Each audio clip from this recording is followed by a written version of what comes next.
Howdy, friends, and welcome to the StoryField. This is a podcast where we talk about business, faith, and life in general. Okay, so here's the deal. We want you to be encouraged.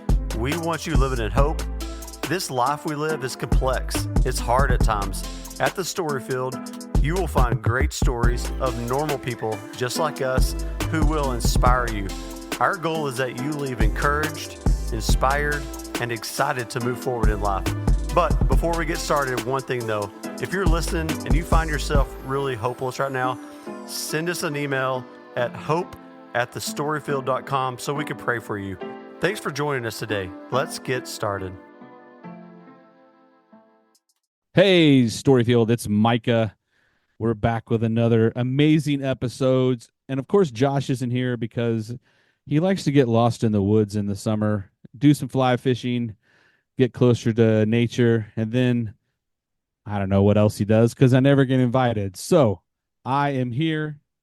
I am stoked because this is something that sometimes doesn't get talked to as much as it should, and I have experience with it. And our new friend is going to tell us all about it. His name is Jay Lowder. Welcome, Jay. Hey, man, good to be with you today. Man, you have done so much stuff on this particular topic, which we'll get into later. But, I mean, you've written books. You've produced TV shows. Man, you've been on TV yourself being interviewed. But as we always do, let's start off so people can kind of get to know who you are. Tell us a little about where you grew up. You got siblings, all those kind of cool details so they can get a little hang of who Jay is. Yeah, I grew up, I live in Texas, and I grew up in North Texas, the border of Oklahoma, not in Oklahoma, and let me make sure I quantify that. Grew up in a traditional Southern home, went to church on Sundays. My dad was an entrepreneur, owned 54 convenience stores in North Texas, Southern Oklahoma. Middle child, got an older sister, got a younger sister. Honestly, just really a pretty typical Southern family, came from good stock, mom and dad. My father passed a couple of months ago. My parents, my gosh, oh, heck, I don't know. They were married 50 years. Just great folks, love the Lord, hardworking people, salt of the earth.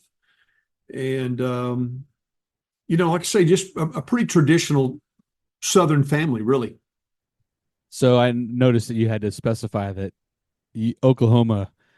Do you get that a lot? Because I live in Austin and grew up in Houston, I say the same exact thing. Like, I got family that's from Oklahoma, and I'm like, man, they're from Oklahoma. It's kind of crazy about this.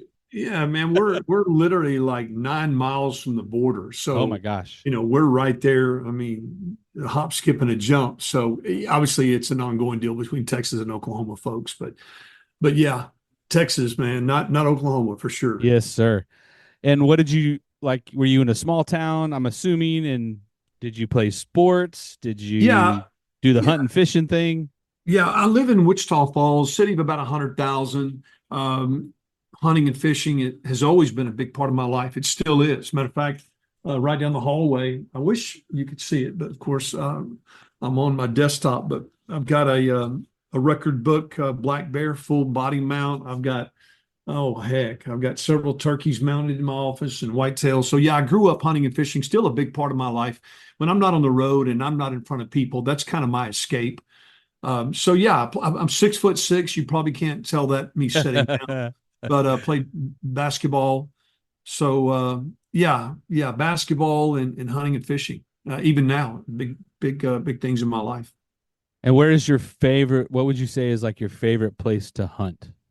Oh gosh, man, I've been on 3 elk hunts in the last 5 years. But I'm strictly fair chase, so I don't do anything high fence. I'm not criticizing people that do. It's just not my thing. Man, oh gosh, I've been on so many hunts. I guess if I had to narrow it down to my favorite hunt of all time, it would be black bear hunting in Canada. Nice. Yeah. I mean, man, there's nothing like it. I could black bear hunt in Canada and not kill anything and just watch bears all day long and be completely fulfilled. Well, I did a creative missions, which is a group of ministry folks that are in the creative realm, worship or art or any of those kinds of things. And we did a trip to Alaska. And while we were there, we were in this little small village north of Anchorage. And all of a sudden, some people were like freaking out, and it's because like a black bear had just decided to like show up and just hang out with us. Like, wasn't aggressive, wasn't anything, but for us being in, for some of us Yeah. being in Texas and some of them being in Florida and all this other stuff, they were like, that's the most gigantic thing I've ever seen.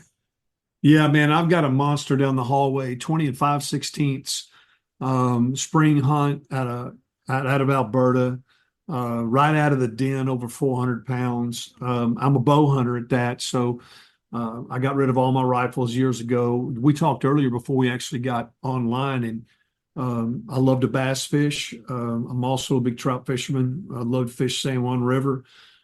So yeah, man, hunting and fishing's right up, right up. Matter of fact, not only that, but I do a lot of speaking. It's been ironic how I would have never dreamed that God could use my passion for hunting and fishing as a catalyst, as really a trampoline for me to speak into other people's lives, because we do these men's events all over the country. And matter of fact, I'm doing one in November, one of the biggest in the country. There'll be 5,000 men there. But I've noticed that some men that would never go to a traditional church setting, they will come to the sportsman's events that we do, because I mean, I do a talk, the 5 life lessons I've learned hunting and fishing, and we give away elk hunting trips and whitetail trips and fly fishing trips and bass fishing trips and four-wheelers. And we do this all over the country. And it's been kind of cool to see men that, again, might not normally go to church, but are in the hunting and fishing community, and they will come to an event like that and get exposed to the gospel. So it's been cool how God's used that. That's what we as a ex church planter, I remember that was some of the stuff that we always talked about was like, how do we get men's engagement? Because I mean, the old saying was that if the wife can get the husband to go, that he'll go occasionally. Yeah. But we needed to switch it to where the husband would go all the time and then bring the whole family. Like, what are those things that you could do? And that sounds like a perfect example of like maybe guys that have never even thought about the gospel or heard Jesus, or not even if you're not, I don't want to say like your guerrilla tactics about it, but even if you're not like super open that you're talking religious stuff, the principles you're bringing up can eventually, may hit that little trigger, and then they'll start asking more questions and all that other stuff. So I mean, that's pretty awesome. That um, it's just another example of one of those things that happens when you're trying to do things for the Lord, and then He'll open up those doors, right? Yeah, it came about a friend of mine. He travels around the country with a Labrador Retriever. It takes his lab in churches. And same thing, people will go hear him that normally might not go to church. His dogs are absolutely phenomenal. His dogs obey better than most people's kids do. And kind of the same thing. One day he was talking to his wife, and she said, "Why don't you let God use your passion for Labrador Retrievers?" And he's like, "How is God going to use Labrador Retrievers? Give me a break." And anyway, he was talking to a friend of his. He goes to a mega church in Houston, and he said, "Hey, man, that's a cool idea. Why don't you come speak to the youth group?" And so he brought his lab, and his lab was doing some stuff, and the teenagers loved it. And then one of the teachers that was there had a friend that pastored a church. Anyway, long story short, through that, he travels all over the nation and brings his dog in. And I mean, we use him in some of our events. Excuse me, and he's absolutely phenomenal. And I got to wondering, I mean, this hobby of mine to hunt and fish that I've always had a passion for, I mean, is it possible God could use that? And one of my favorite stories is in the Metroplex. When we first got started, somebody brought us in, and the pastor was telling me about this guy that lived in his neighborhood, real wealthy guy. And he'd been inviting him to church for 6 years. I mean, invited him for Christmas, invited him for Easter. And the guy would never come. And they put on this sportsman's event, and it's not like I'm talking about stuff that I don't know. I mean, I'm a legitimate sportsman. I've been featured in ESPN Outdoors. I've been on several major networks. So it's not like I'm pretending to be something I'm not. But anyway, they build it as not come here a preacher. They build it as it's faith-based, but come here a guy that is a legitimate, big game hunter. And anyway, this guy who he had invited for years that would never even think about coming to church came to church, gave his life to Christ. He's now actually the leader of the deacons in the church. So it's just kind of one example of how God can use anybody, anything, when you're willing to surrender it to Him. Right. Man, that's just it's so awesome. Story after story of just kind of like random encounters and stuff like that God puts in front of you, and you're able to kind of take advantage of it, whether it's sports or outdoors or whatever it is. Absolutely. Let's go back to kind of the reason why we wanted people to hear your story. So take us back to your younger days and sort of what you're real passionate about, like the reason why you're passionate about what you are. And I'm not going to tell anybody. I just want them to hear your story, and then we'll get into the after effects.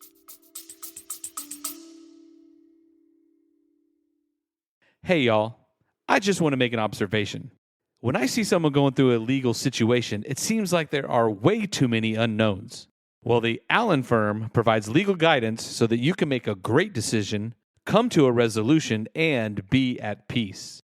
For more information about the Allen firm, visit allenlawfirm.com. Well, like most students, and I'm privileged to get to speak to a lot of college students and high school students. In high school, I did what a lot of students do and gave in to peer pressure and started getting involved in the wrong things. And part of that stemmed from the fact of I had a pseudo-Christianity. Again, grew up in church. We went every Sunday. In the South, that's what you do. Doesn't mean you're a believer. It doesn't mean you have a relationship. It's more of a place that you just go. But I thought, well, since we went to church and since my mom taught Sunday school, yeah, I'm good to go. But there was no real relationship. So I was going through the motions. I went to church because my parents made me go to church. But again, in my high school years, I started giving into peer pressure and started getting involved in different things.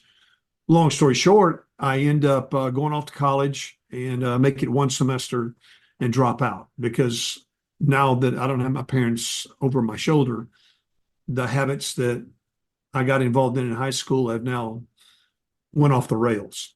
And so anyway, I moved back home to Wichita Falls. I was going to college in Abilene, came back to Wichita Falls, moved in with an old high school buddy of mine.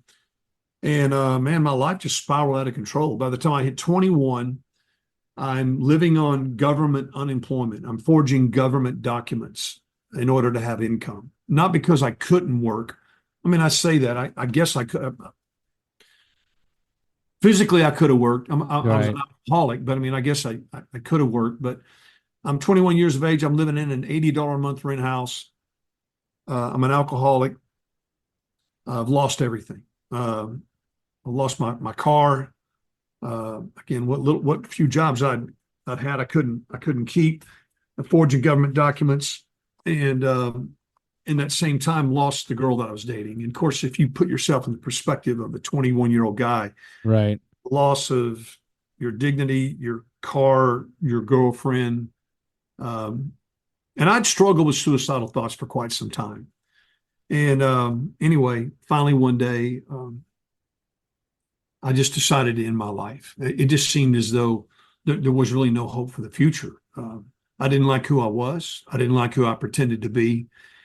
And it just seemed like the only escape. The best way I can explain it, and I've used this analogy before because it makes sense, but for those folks that have seen the footage of 9/11, they saw the horrific details of people who were multiple stories up in the Twin Towers, and the smoke was billowing behind them. And eventually the heat got so hot, we tragically saw people jump to their death. The truth of it is, a lot of those people didn't want to die. But the quicker out for them, rather than burning to death, it seemed more realistic to them to try to escape the immediate pain. And that's the only way I know how to explain it. It's not that I really wanted to die, I just didn't want to live. And since there didn't seem to me to be any way to get out of the ditch that I was stuck in, I decided one day when I woke up about 12 o'clock to end my life. I lived with a roommate, a buddy that I'd known, grew up in California. and he worked for his father.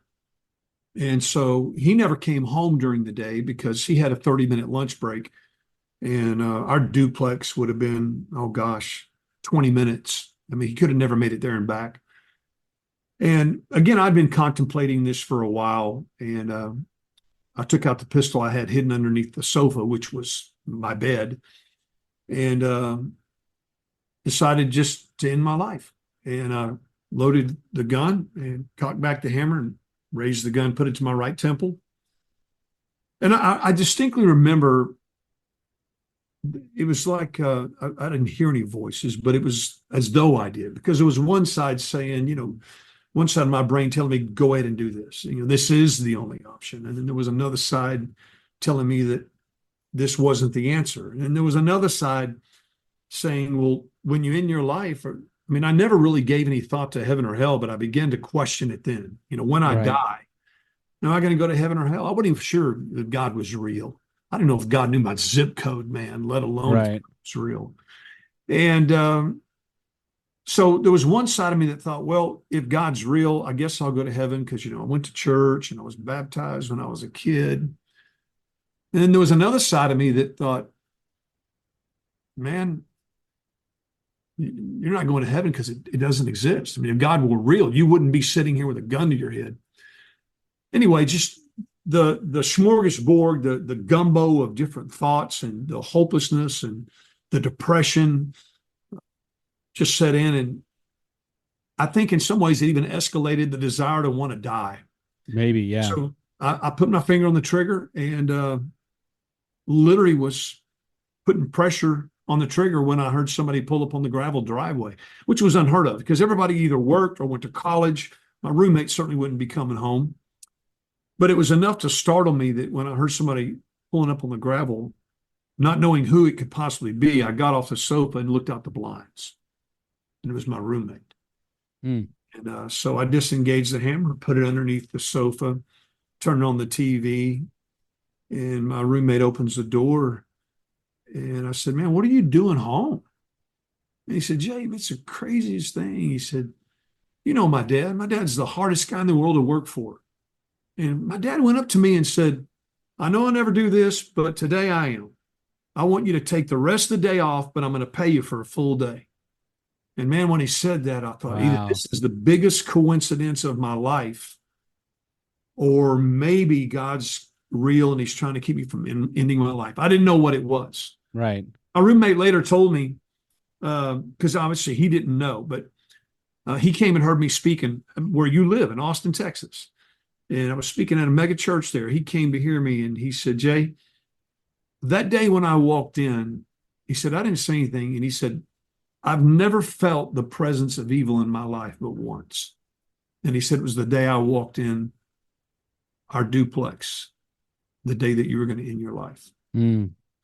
So, man, through a providential set of circumstances, again, I didn't know if it was providential at the time, if it was luck or what, my life was spared. Well, I don't think it was luck. It's the battle between like good and evil that you just like were witness to both sides. And then there's the, like you said, the jambalaya in the middle, kind of like, and then God made something happen.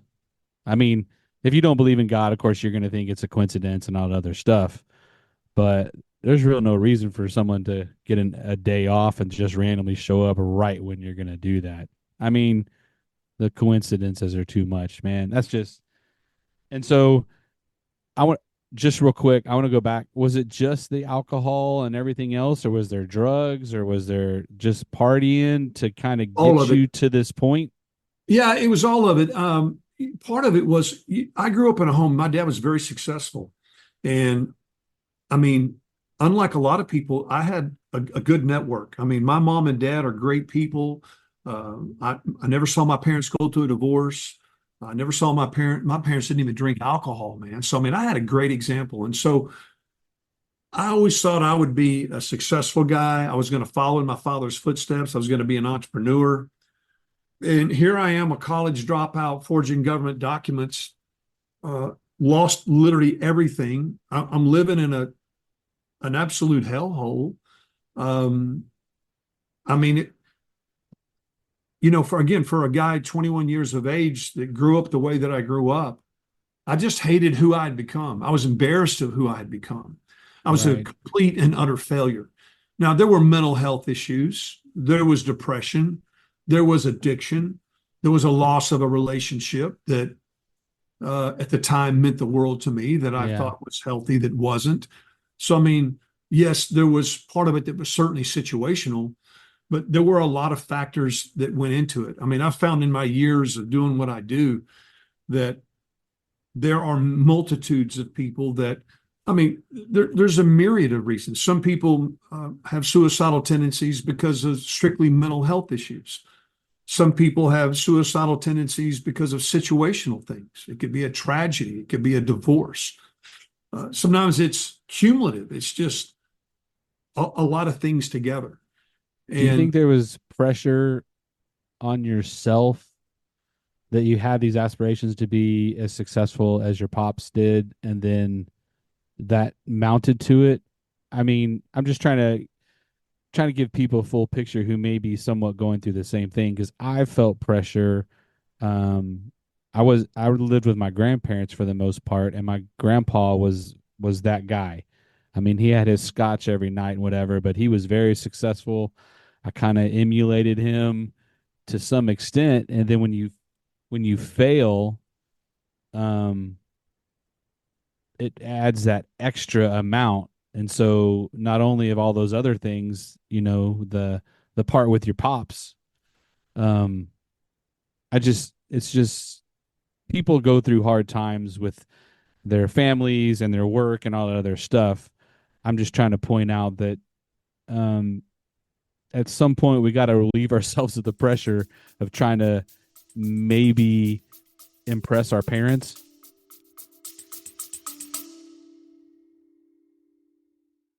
Unstuck Coaches hates it when movement and progress in a person's life or business is stuck, or frozen, or slowed, or just stopped altogether. Well, we have found a solution. Unstuckcoaches.com. They offer a variety of coaching services to get you or your business moving again. Check out unstuckcoaches.com. yeah, I think that was a part of it. But again, I have to say it was cumulative. I mean, the proverbial, there was many straws that broke the camel's back. It was a failure after a failure after a failure. Matter of fact, the day that I put a gun to my head, I woke up with a hangover. I walked into the bathroom. A common thing is I would go in the bathroom, put cold water on my face to just kind of try to sober up. And for some reason, I don't know why, I did this every day. But when I walked in the bathroom and I'd splash water on my face, I looked in the mirror and I remember looking at my reflection and going, what a loser.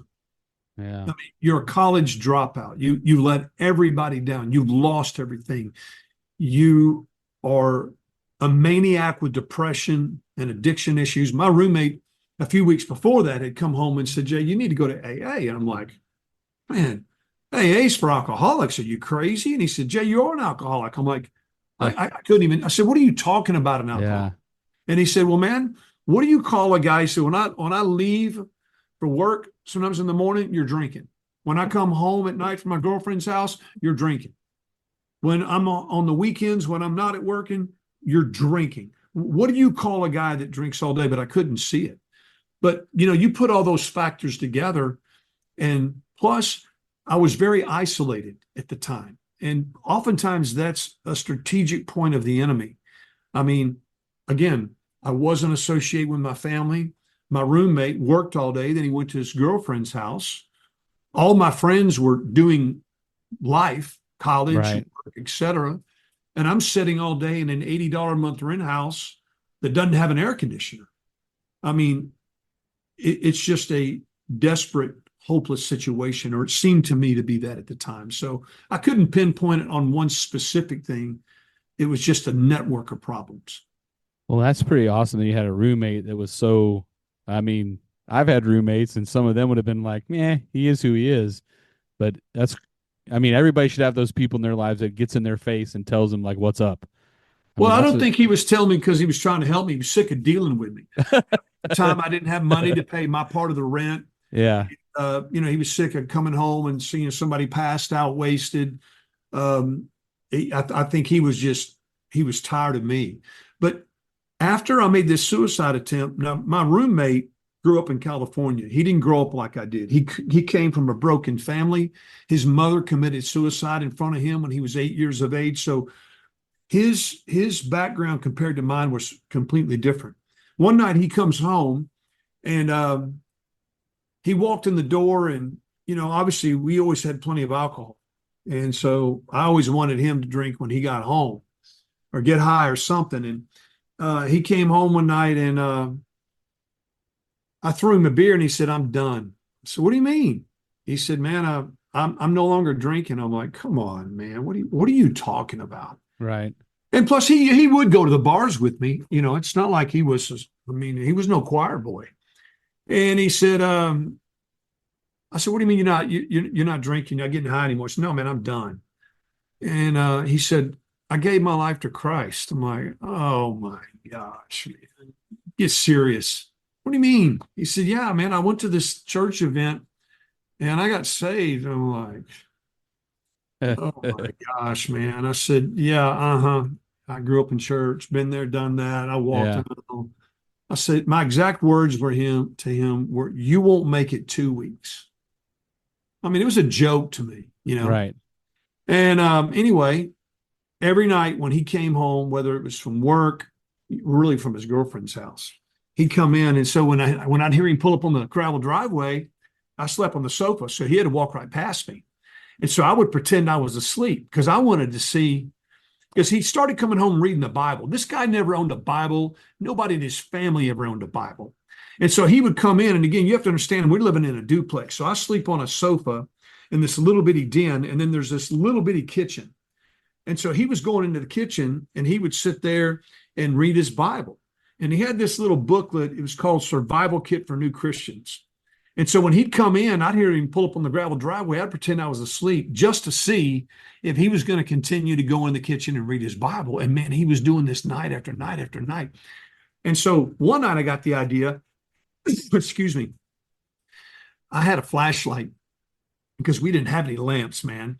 And I had a flashlight that I kept under the sofa. And so one night I slipped into the kitchen and I got his survival kit right, and I took it to the sofa and I pulled the covers over my head and I was sitting there reading what this guy was writing. And I mean, I thought the guy'd lost his mind. I mean, he was right. answering these questions and, it had like, what are you praying for? And how do you feel about just different things? And I mean, it was like a love letter.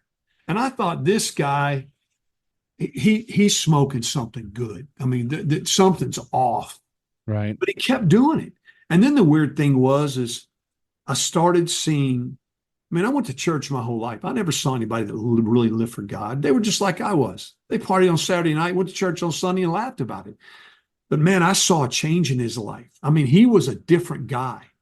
And so that was having an impact on me because I was still thinking about ending my life. And then I got to a phase where I thought, I won't shoot myself in the head. I'm going to shoot myself in the leg because I want somebody to know how bad I'm hurting. And then maybe if I pretend that I had this accidental shooting, then somebody will understand how deep my hurt is. Right. And then yet I'm seeing this change in my roommate that doesn't make sense. And so now I'm beginning to wonder, I mean, man, it seems like the God I grew up hearing about is not the God he knows because I don't know who he is anymore. So, I mean, man, there was a lot going on at that time in my life that was trying to pull me out of this depression, pull me out of this addiction, pull me out of this downward spiral. So after the incident, I mean, you're seeing this. I'm assuming this is before the incident. Like you seen his change, or is this after? It's after. So after. So did you seeing this real life example of change in front of you? Did that help like push you to like, oh, well, maybe I need his version. I've never seen his version of who this God and this Jesus is. Did that kind of help push you? Well, again, initially it was skepticism.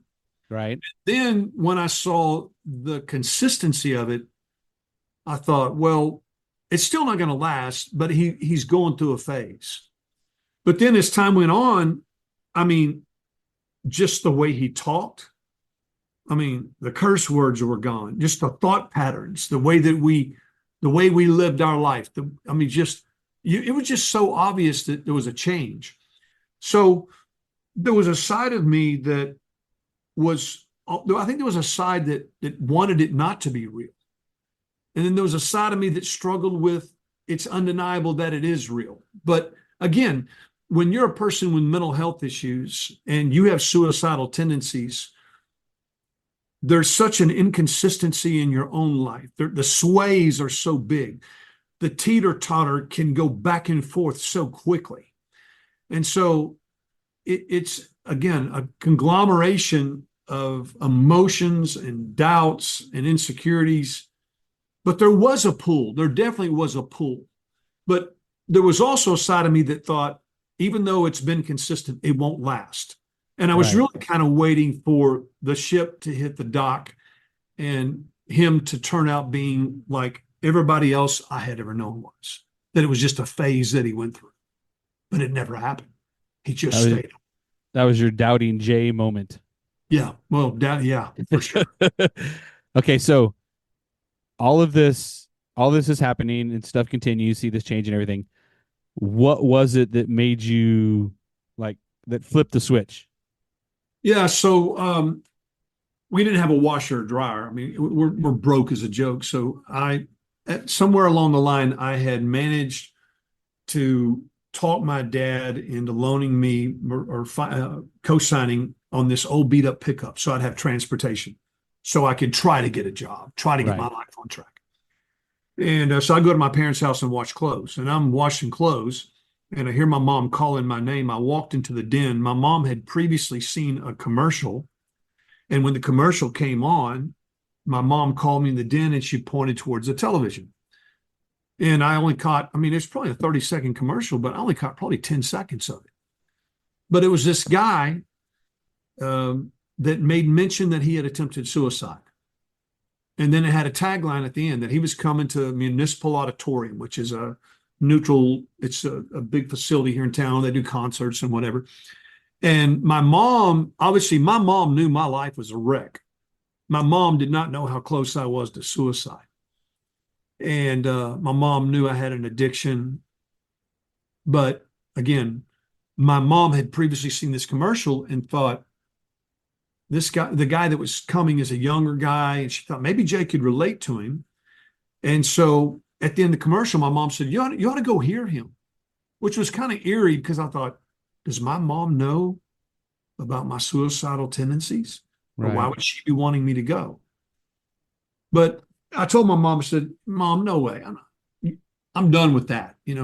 Church, that's a part of my past. Been there, done that. I'm finished with that. But at the same time, there was a real interest. I was like, maybe I could go hear this guy, because suicide wasn't something you talked about. I mean, it wasn't something you told somebody. You didn't tell the network of people you knew, hey, I'm thinking of every day it's a struggle not to blow my brains out. You didn't talk like that. Nobody knew. Because again, the enemy had pushed me to this island, and I was embarrassed of my suicidal tendencies, and I was embarrassed of who I was. And so I would never dare tell anybody.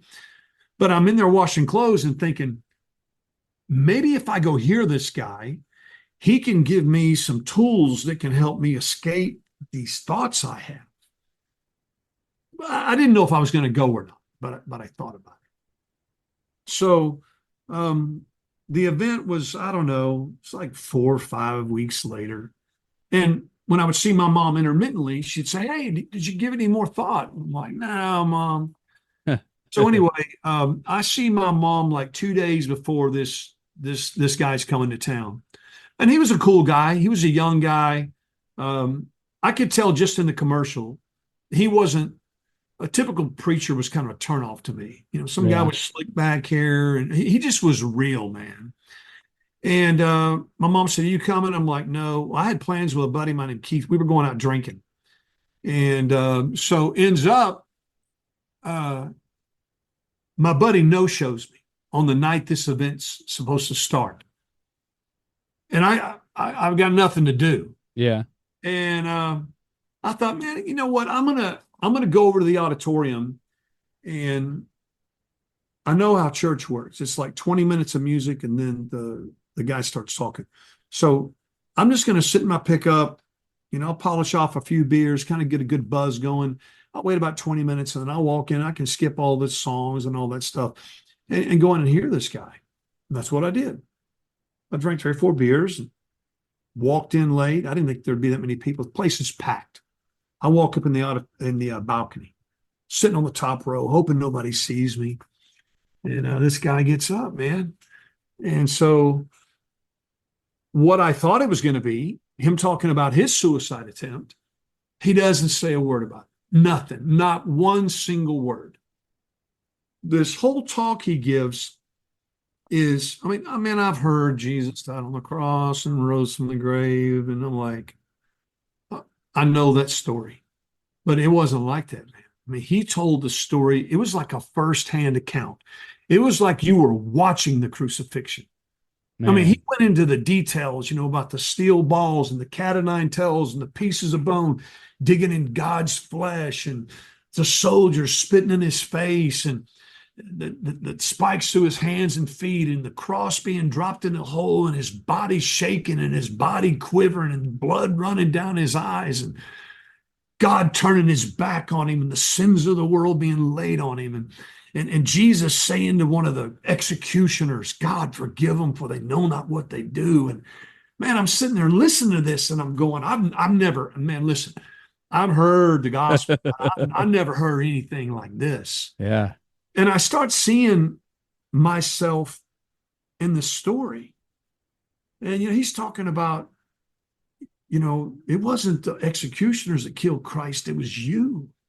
And it was the way you lived your life. But it didn't matter. He went anyway. And when he told God to forgive the Roman soldiers, he was really saying, "God, forgive Jay, forgive the people here." I got to thinking, because I hated this, when he talked about the Roman soldier, this master of death, man, I hated this guy. Right. I realized I am him. That's me. I spent my whole life beating Christ with a cat of nine tails by the way I lived my life. I've spent my whole life denying him. I spent my whole life questioning him. And then, he talked about the thief on the cross. And this thief on the cross, who originally was cursing Christ, now all of a sudden turns to Jesus because he sees something in him that's so real. And he says, "Would you just remember my name?" And I thought, man,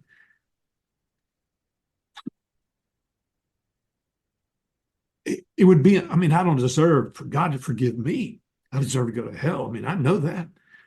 But I felt like that dude on the cross, like, if I was even worthy to be remembered, Yeah.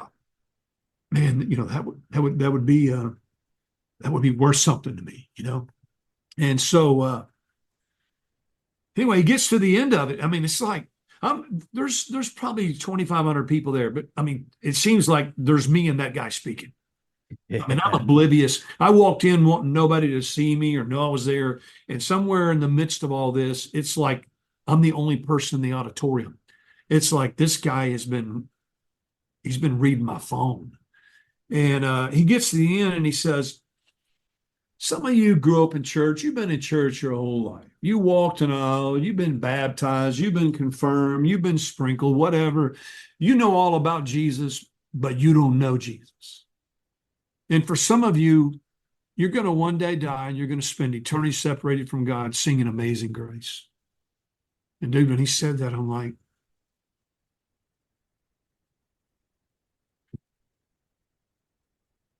that's me. Yeah. I'm a phony, man. Yeah, I walked an aisle and all that, but I don't know God. I know about God. I don't know what a relationship with God is. And then he said this. He said, he quoted John 3:36, which says, "He that has the Son has life. he who doesn't have the Son doesn't have life. Well, for the average guy, it's like, okay, whatever. But for me, when I hear John 3:36, I'm thinking back to a pistol stuck on my right temple. And when I hear he that has the Son doesn't have life, I understand what that means. It doesn't mean that he's not breathing. It means he doesn't have a reason to exist. And so everything is just like, it's like I'm being pinned to the wall with a spear. Yeah. And then the final thing he says, in a minute, I'm going to give everybody an opportunity to give their life to Christ. And he says, for some of you, he said, the way it works is God's Spirit, a person doesn't just come to God on their own. A person comes to God when the Holy Spirit draws them. And I didn't understand all the Holy Spirit and all that. But he said, you can only come to God when the Spirit of God draws you. And I didn't really know what draw meant, but I thought it meant what I was feeling, this pull to get right with God, this pull to know him. And he said, it's possible that there may be somebody here tonight that this is the last opportunity they ever have. They'll ever have where God's Spirit tries to bring them to Christ. He's tried before and they said no, and they gave excuses and they rejected Christ. And it's possible that this may be the last opportunity for some people. It wasn't a scare tactic, man. What he said was true. Genesis 6:3, God's Spirit doesn't always strive with man. And I'm telling you, when he said that, and I know that I know unequivocally, undeniably, and there's nobody that can ever convince me different, that was my last opportunity to say yes to Christ. And I knew it. It's now or never. I've had a million opportunities. I've stiff-armed God my whole life. And I don't know what God's Spirit, who he is or really what he does, but I know I feel this pull, and I can only sense that this pull I feel that I've never felt before is God's Spirit trying to bring me to Christ, and it's now or never. And at that moment, so broken over my sin, nobody had to tell me I was a sinner. I didn't want religion. I wanted more than I've ever wanted anything before or since. I didn't want to get clean. I didn't want an experience. I wanted Jesus Christ to be real in my life, whatever that means. If that means I lose everything, if that means I have to go to a foreign land, if that means that I never wake up tomorrow, I don't care. Whatever it means, all I know is I've tried everything else. Nothing else has worked. I want him in my life. Period. And the guy could have said, in order to know Christ, you got to jump off a bridge tonight. I would have done it. And he told people, well, I'm going to give you an opportunity. You can make a public stand for Christ. I'm going to ask you to get out of your seat and be unashamed. You do everything else publicly. I'm going to ask you to be unashamed, to make a public stand for Christ and to give your life to Christ, to make a stand for Jesus. And I'm telling you, I knew that I knew that I knew. I mean, I'm broken. I can't put my life back together. This Jesus that did this for me, that was slaughtered, that was hung between heaven and earth like a scarecrow, that took on, I think about all my sin, man, and the guilt and the shame that it's brought on me, and then think about all that he was carrying in the world. Hey, this is a no-brainer, man. I'm not the sharpest knife in the drawer, but I'm not stupid. Yeah. I need a new life. And I don't need a change. I need a new life. And so there was a guy, again, I'm 6'6". There was a guy I used to play basketball with. I didn't even know he was there. And he asked people to get up out of their seat and to come forward. And I would have never thought this guy would have attended church in a million years. I mean, this guy, he wasn't worse than I was, but I thought he was worse than I was because I wasn't snorting cocaine and he was. Yeah. And so I thought he was worse than me. And he's the very first guy that stood up. The very first guy. I couldn't believe it. But anyway, so I gave my life to Christ. I got on my knees. I don't remember exactly what I said. I just know I said, God, I'm a sinner. I want to be free. It really wasn't what I said. It was the attitude of my heart. It was saying, Jesus, come in my life. I surrender. I got up the white flag. I'm yours. Come in my life. Well, I felt different. I felt peace, and I hadn't felt peace, man. I hadn't felt peace in years. I mean, I remember I used to shave in the bathroom and I'd see where my tears would make rows down my shaving cream from crying when I looked in the mirror because I had no peace. And I had peace at that moment. And this sounds so corny. I'm reluctant to even tell it because it sounds so stupid, but it was so pivotal to me. When I walked out of the doors of the auditorium, it's the first time in my life I ever noticed the moon. And when I walked out, I mean, everything Yeah. looked different. Everything looked different. And then it hit me. Why am I noticing? I've never noticed the moon before. Why am I noticing the moon? Then I go to my parents' house. And so my mom and dad were at the event. They didn't know I was at the event because I was hidden up in the balcony. Right. And so my mom, they got some friends over the house and they're talking about the event and all these people that gave their lives to Christ. And my mom says, Jay, did you go to the event?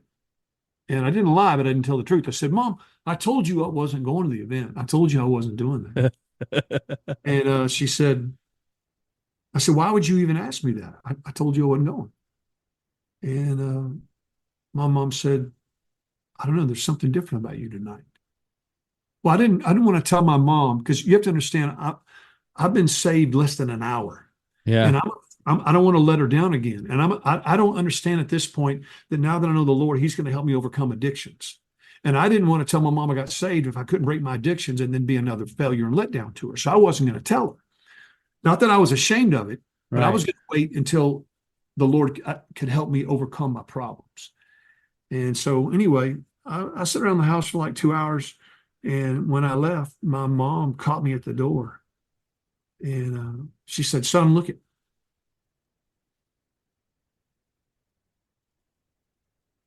she said, son, look at me. And I said, what's up, mom? I'm trying to hide all this thing. Again, Yeah. I'm trying to protect my mother. Right. And my mom says, Jay, I don't know what it is, but there's something different about you. I wanted to tell her so bad. I wanted to say, Mom, I gave my life to Christ. I have hope and I have peace. But I didn't want to let Yeah. my mom down. So I didn't say anything. I just left. I said, all right, Mom, I got to go. Couldn't get out of there quick enough. And it took about a week. About a week later, I went home and I said, Mom, uh, yeah, I was there. Yeah. I left Christ that night. And actually moved back in with my mom and dad. My mom told me about 2 weeks after that, she said, man, Jay, I've always loved you, but I love the new you. She said, you don't look the same. You don't talk the same. She said, I don't even know who you are anymore. I mean, man, God changed my life so drastically, man. So That's so, it's so, I mean, it's so crazy of how fast the he works immediate. Like I remember I didn't find I mean, I'm grew up somewhat the same, went to church when I was in high school, dated a PK, crazy times. I mean, I was like, these are how pastors' kids act. I mean, it was crazy. And then some things happened to where I was like, I don't need the church. If this is who God's going to put in front of me, I don't need these people. I'm going to build my own relationship, blah blah blah, which of course never happens. yeah, And then I found Jesus again when I was 33, and that's when it was like real. yeah, All the things, became a worship leader, went and helped plant churches, all of these things. But I distinctly remember that Sunday sitting in church running sound when it happened.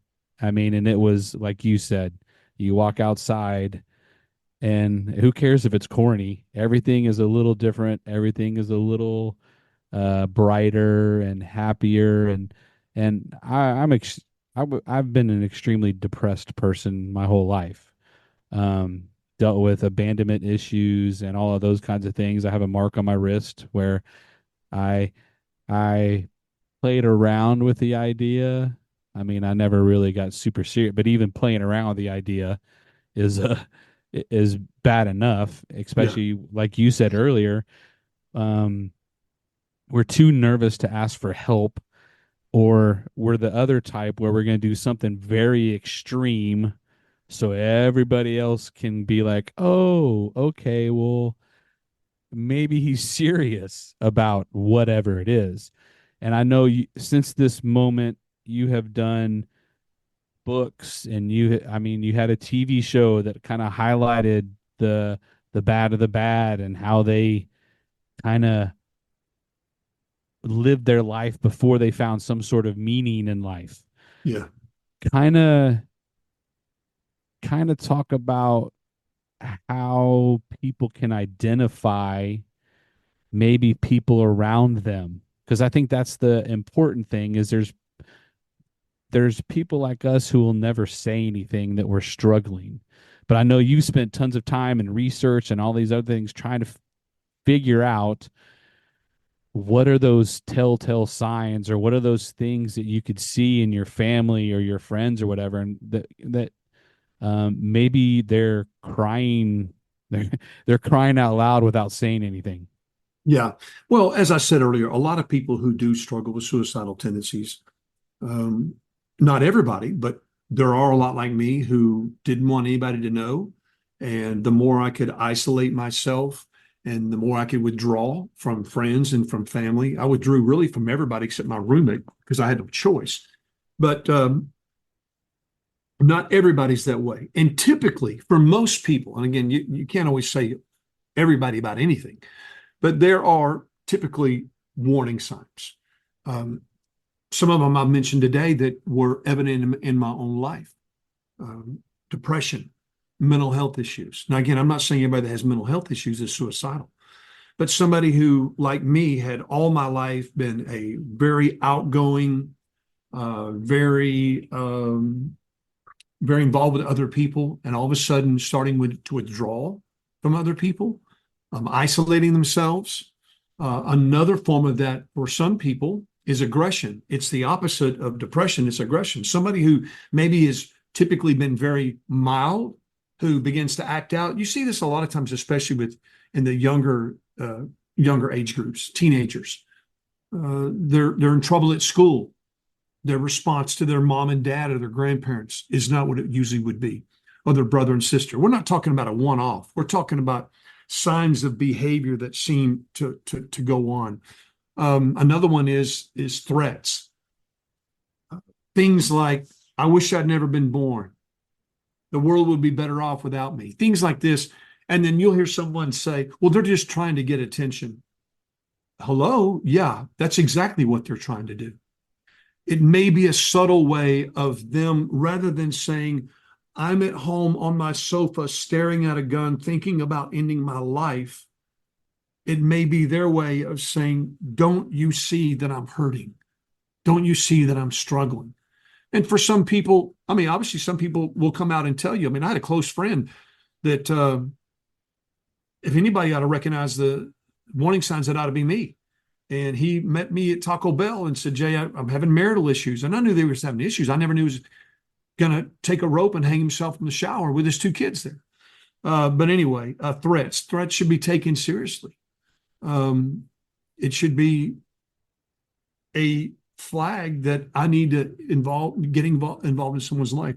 Another one that we see commonly, and I would say, I think this is a little bit more prevalent in the younger community, but not exclusive, is tragedy. I had someone tell me 2 weeks ago, someone I know who found out their husband was having an affair, that they were contemplating ending their life. It could be, you've seen this even on the national news, oftentimes, where there will be a teenager, and it doesn't just happen to teenagers, but a teenager who commits suicide, and then they have 3 or 4 students in the same school that end up following suit. So, that's 4 or 5 that would come to mind right offhand. I'll tell you another one that you'll see is, and again, this would be more so in a younger age group, but again, all these apply to any age group, is people all of a sudden start giving away things. This has been something that's been very common among the teenage culture. Giving away possessions that maybe things that you knew were very important to them. Again, some of the signs are very subtle and sometimes they're very blatant. but all those signs need to be treated with the utmost respect and the utmost alarm. So if someone sees some of these things that are a continuous thing, it's not like a one-offs, like you said. What do you think? I mean, what should their course of action be? How should they somewhat handle that? Well, that's a great question. The first thing is don't minimize someone else's pain. I know your intentions are good, but telling somebody everything's going to be all right is really not very soothing. Telling them that things will change tomorrow is really not very soothing. Certainly dismissing their statements that are cry for help about whether I wish I wasn't here, I'm having a hard time finding a reason to live, the world's better off without me, whatever those things are. The best course of action, number one, is accessibility. Number one, if you even think remotely that someone may be in a danger zone, it's confronting the situation. Obviously, I'm not talking about saying, hey, are you thinking about committing suicide? I'm not talking about that. I'm not talking about accusing someone. I'm talking about going to someone in confidence and saying, hey, I've noticed some things lately that just worried me. And are you all right?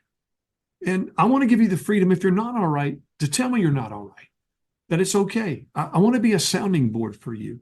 So the first step is really intervention. It's building that bridge, letting someone know that you care. It's not coming to them with all the answers. It's not telling them about how things are going to get better because they don't believe that. Mm-hmm. It's being accessible. It's intervening. And when I say being accessible, that doesn't just mean, hey, now that you've been a little honest with me or given some credence to my concerns, that I'm praying for you. Well, that's great, but it's got to be deeper than that. It's got to be a thing where, as I told this individual 2 weeks ago, when they reached out to me at 12:30 at night, I said, my phone's on 24 hours a day. And I want you to know, and they already know this, but I said, I am here anytime, day or night, I'm accessible. And that means if I have to come to your house, I'll come to your house. That means if you have to come to my house, that means you come to my house. If that means I need to, whatever I need to do, if I need to help you get into a facility, it means I help you get into a facility. If it means nothing else, that I'm a sounding board where you have someone to vent without giving all the answers, with just listening and letting you know I love you and I care about you. Those are the two most important things. You see, there's been this myth for a long time that talking about suicide leads to suicide. And that's a lie. It's proven that the greatest deterrent to people committing suicide is talking about suicide. And so, again, intervention, accessibility, a sounding board, all those things mean way more than trying to pretend you have all the answers, trying to pretend that you have a solution. You and I know that even in the most mundane of things, sometimes just having someone to talk to that you know cares in a judgment-free zone in and of itself means the world. 100%. Now, if I'm pretty sure you probably have resources and stuff for people that may be either going through this or can kind of see it in real time.